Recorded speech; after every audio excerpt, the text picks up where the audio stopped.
Senate इजलास की बतौर प्रिजाइडिंग ऑफिसर सदारत पर पलवशा खान और पीटीआई के कायदे हिज़्ब इख्तिलाफ शिबली फराज में तल्ख जुमलों का तबादला हो गया। शिबली फराज ने कहा कि ऐवान को मजाक न बनाया जाए, ये कोई तरीका नहीं है कि डिप्टी चेयरमैन ऐवान में हो और प्रिजाइडिंग ऑफिसर सदारत करे। पलवशा खान ने अपनी दलील में कहा कि ये चेयरमैन का इख्तियार है कि वो किसी सदारत के लिए नामजद करे। देखें, इस हाउस को उसको आप मजाक न बनाएं, एक दूसरे को बात नहीं करने देंगे। हाउस को मजाक नहीं बनाएं, इसकी जो सैंक्टिटी है उसको ना डैमेज करें।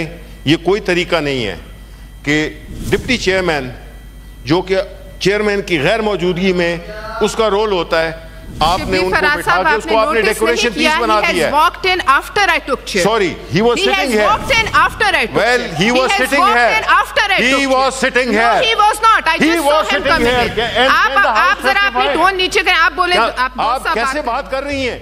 ये ऐसे ही बात करें जी जैसे आप लोग करते हैं। आप बात कीजिए।